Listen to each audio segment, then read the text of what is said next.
Se arreglaban los caballos, montura, todo, montura de dama, montura del papá, la mamá, todos salíamos.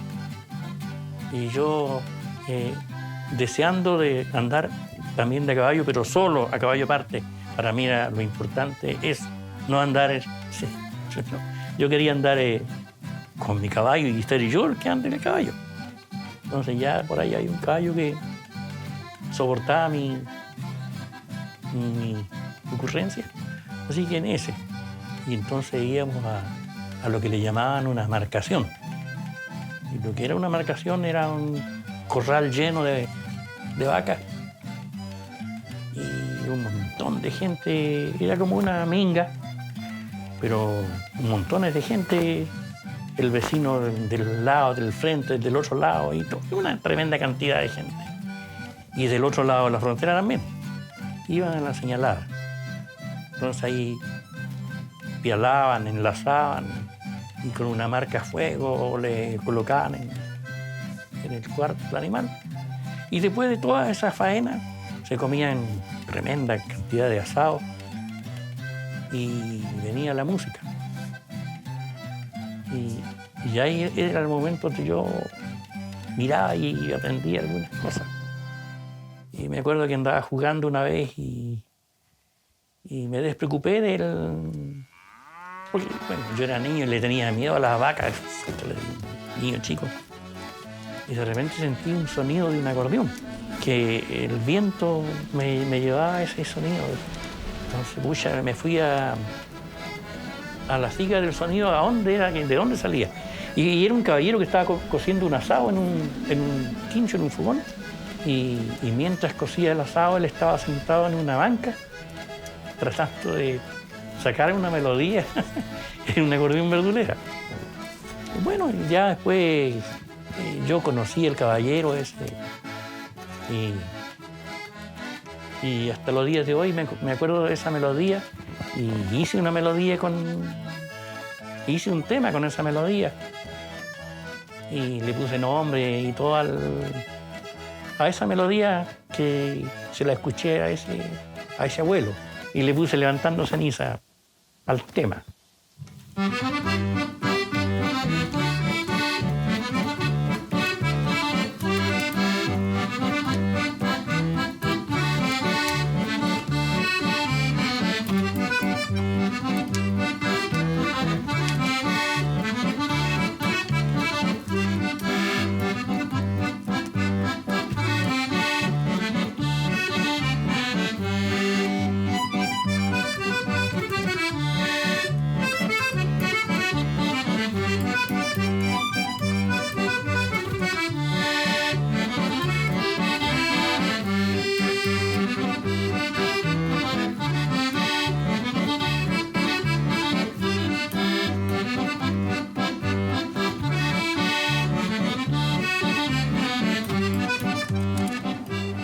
grupo habían muchos, era gente que justamente venía del otro lado de la frontera.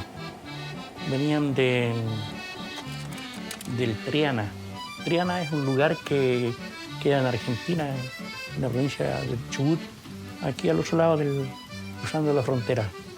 Y de ahí venían pobladores que eran amigos de mis padres. Y ahí había un núcleo grande de grandes acordeonistas que habían ahí. Y ese caballero tocaba el acordeón increíblemente bien.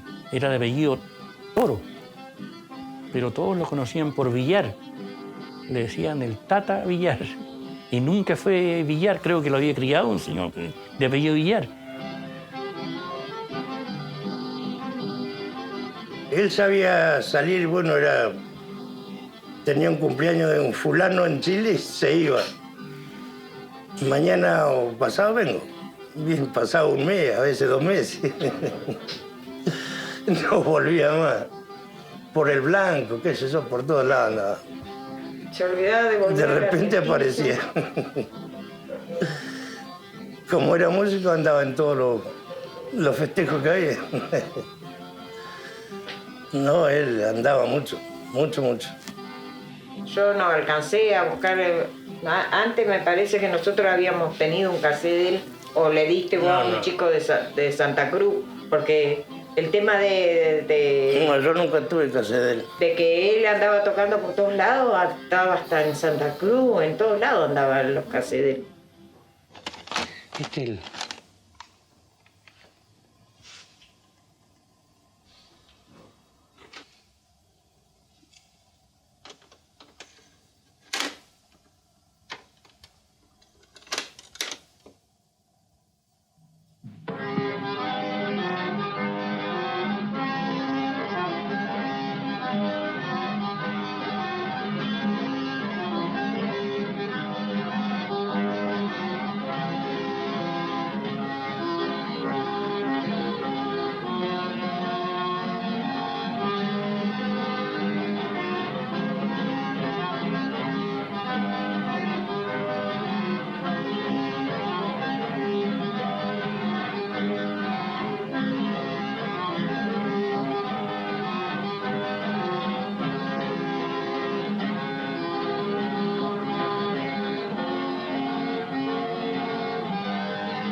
Mi abuelo contaba que porque él se crió con el padrino, no se crió con la madre.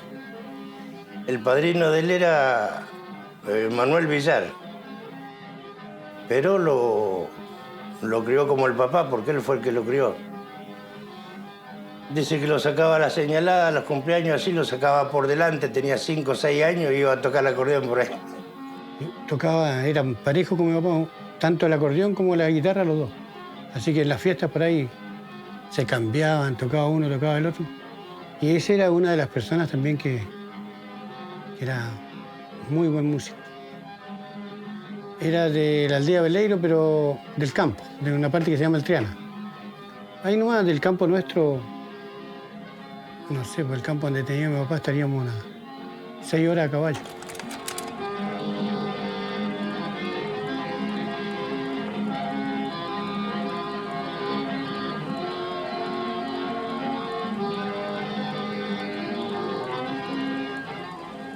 Con Eliseo eran como hermanos los dos. Sí, con Eliseo, igual que con el papá de Segundoria, eran muy, muy amigos. Sí. Se encontraban y no se despegaban enseguida. Lindo recuerdo, o sea, vamos, a uno que le gustaba el acordeón era una maravilla verlo tocar. Él tocaba el acordeón a piano, tocaba el acordeón a botones, tocaba la guitarra. Y yo le decía, a ver, Tata, porque se venía a visitar a mi papá cuando ya era más viejito. Le digo, ¿sabes qué me gustó esa parte, esa rancherita ahí? Después te iba a tocar una ranchera que yo le copié. Ah, es facilita, decía él, y le mandaba. ¿Qué facilita, sí? Él decía, no, facilito, decía, no, sí, esa es fácil. Imagínate si hubiera dicho difícil. Tocaba muy bien. Y después acá de este lado habían otros que eran como él, que tocaban muy bien el acordeón. Eran pobladores del Polo, del lago Polo. Y ahí está la frontera cerquita con ese lugar. Y eran gente que tocaba muy bien el acordeón. Don Eliseo se llamaba ese caballero y tocaba el acordeón perfecto. Era una persona que era como un ejemplo a seguir. Era personas que marcaban la pauta. Y ahí, bueno, ahí mi papá tocaba guitarra y hacían dúo con esa gente, con el Villar, y otros guitarreros que habían, que también se especializaban en hacer duplas con acordeonistas.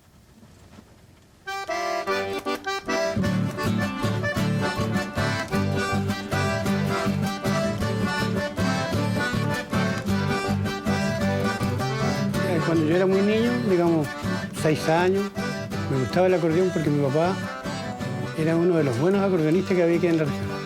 De los buenos, nombrado, tocaba muy bien, era buen guitarrero, tocaba muy bien la guitarra. Pero él era un poco celoso con el instrumento porque era difícil conseguirlo. Había que llevarlo por delante a caballo para llegar a donde vivíamos nosotros, en Lago Polux. Acordeonista y guitarrero, era músico admirado, a las fiestas invitado por ser diestro musiquero. De plata tuvo su apero y otras prendas codiciadas. El Galera, Cordonada, Lago Polux, Lago Frío, dieron su estampa con brío, llegando hasta la Ensenada. Recorrió fiestas camperas, cumpleaños y señaladas. Acompañó en la encordada polcas, valses y rancheras. Pasó doble en 2 hileras y un chamamé medio lerdo. Hoy en sus sones me pierdo, trayendo tardes de marzo. Para usted, Eliseo Yarzo, siempre estará en mi recuerdo.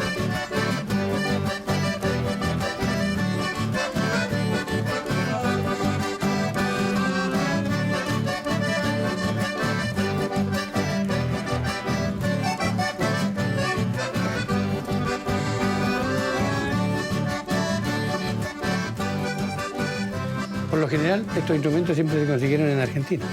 Nunca acá era un pueblo chico, no habían estas cosas. Poca comunicación con el norte, ya estoy hablando de los años 55, 56.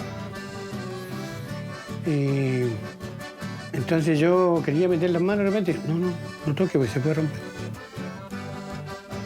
Así que yo, cuando él salía al campo o algo, yo agarraba el acordeón y yo lo miraba cuando él tocaba y después, bueno, trataba de imitar lo que hacía. Nunca lo iba a hacer del todo, pero es una forma de aprender. La cosa es que después ya más patudo me puse cuando él se venía a Coyhaique, él dejaba su dormitorio con llave, con la guitarra, con el acordeón, con otras cosas importantes que él tenía. Entonces yo, mientras él daba vueltas, qué sé yo, iba a ver el jeep. En ese tiempo él tenía un Jeep Willys. Iba a ponerle aceite, vaya a saber lo que hacía. Y yo aprovechaba y le robaba el acordeón. Y la dejaba en mi pieza. Entonces él después se iba, cerraba la pieza y se iba y ya me quedaba para todos los días que no iba a estar él, el acordeón para practicar. Y así aprendí yo. Claro que él cuando me escuchó tocar, después se sorprendió, pero él después se mandaba a la parte. Me dice, mi hijo le va a tocar unas canciones ahora. Yo tenía 7 años. Claro, porque después que ya sabía ya, pero a él le costó decidirse a prestarme el acordeón para que no se lo rompa. Y lo primero que aprendí a tocar.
que tocaba, se hizo muy popular el tío Lalo con esa ranchera.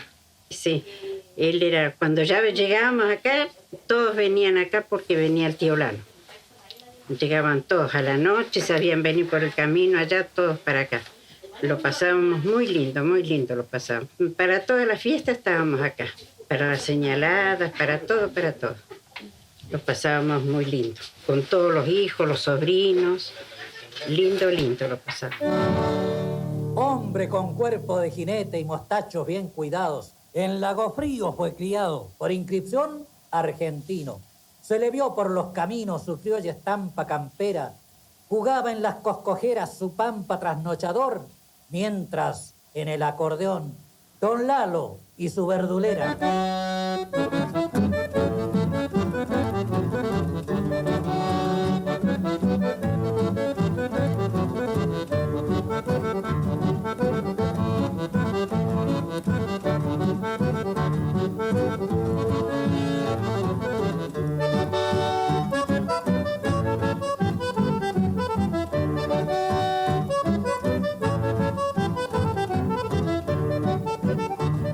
El finado Sandoval llegaba a la casa de mi abuelo a saludarse. Antes de saludarse, Sandoval se bajaba del caballo con el rebenque da vuelta. Y mi abuelo estaba escondido por ahí en algún lado esperándolo. Y se agarraban los dos ahí con el rebenque. Ese era su primer saludo, siempre. Después era el abrazo, después era la fiesta. Sí. Y lo que pasa que imagina, él se crió con músicos de allá de Coyhaique, como decirte Don Ollarzo, el papá de Lito, Tata Villar, más andaba con Tata Villar. Y mi papá fue quien le enseñó al tío Lalo. Sí. Nosotros decimos que lástima que del tío Lalo quedó muy poco material grabado, porque él tenía, pero rancheras hermosas. Y bueno, no la grabó nunca. Y por eso nosotros muchas veces yo se la chiflo a él o se la enseño al otro y así para que no se pierda. La música de ahí que se bailaba en el Lago Frío en las épocas esas, ¿viste? No, allá era el único acordeonista, era él nomás. Porque otro para afuera, en los García, no, nadie tocaba la acordeón y la guitarra, sino mi viejito nomás. Acá sí estaba el Tata. ¿Y quién más eran los que tocaban? Mi papá. El papá de él también, don Eliseo Yarzo. Cordero. Pancho Cordero. Pancho Cordero también tocaba el acordeón. Sí. Rutia también tocaba algo, el acordeón también. Y después, bueno, esos eran los músicos mejores que andaban en Coyhaique. Los mejores músicos que andaban en la verdulera era ellos. Eso sí que no cobraban, pero no se perdían baile, ¿viste? Andaban con su acordeón al hombro, a caballo, y llegaban a tal lado había baile, allá llegaban con su acordeón y su guitarra. Eso era como se manejaban allá en la zona del Lago Frío. Pues es lindo cuando se ponen a conversar, ¿viste? Que mi papá me contaba esto, que mi viejo contaba esto.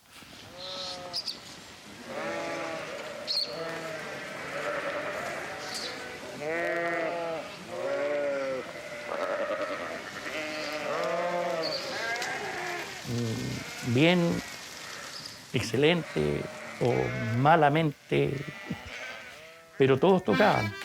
Y era una forma de entretenerse dentro de la congregación que había familiar y compartir socialmente con los demás. La gente toda ya tenía acordeones, tenía muchos acordeones, acordeones pequeñas que eran de botones. Y justamente esas acordeones las compraban muchos en Argentina. Y otra gente que venía de Chiloé, que también ellos tenían, por coincidencia, acordeones que eran como iguales. Y ahí se mezclaban esas fusiones de música, de temas, ritmos. La música era todo eso. Todos los acordeones no eran pianos, los acordeones eran de botones, de 2 hileras. Y algunos tenían de 3 hileras, pero en los años 60 ahí llegó la acordeón más masiva y que fue piano.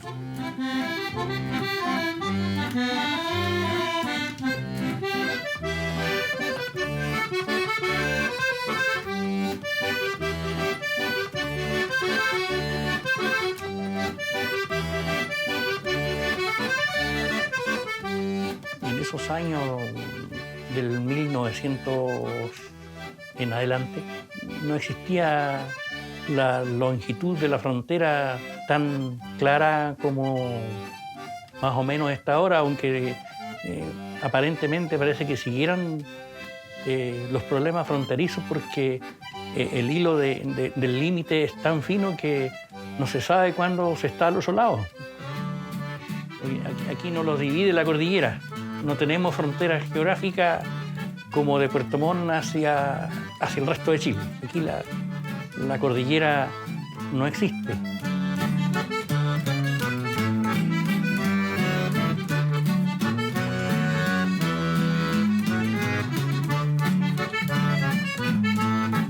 Siempre aquí hubo mucha variedad y todavía existe mucha variedad, pero antes se tocaba principalmente un buen vals, una ranchera que se le denomina acá la ranchera que es patagónica, ¿no? Y después estaba el pasodoble, hasta el fostro se tocaba. Y en esa época se tocaban los bayón también. Y después, más adelante de la colonización, se pusieron atajos en la frontera. Empezaron a engrandecerse las fronteras y las aduanas. Y ahí se produjo el corte musical y quedó lo que había, ¿no? Y de ahí no se pudo traer más discos de Argentina para no tener problemas en la frontera. Entonces, ahí se iban a comprar a Puerto Aysén, porque para eso Puerto Aysén ya se había transformado en la capital de la región. Entonces, ahí lo más parecido a la música era la mexicana. Y ahí se produjo otra fusión.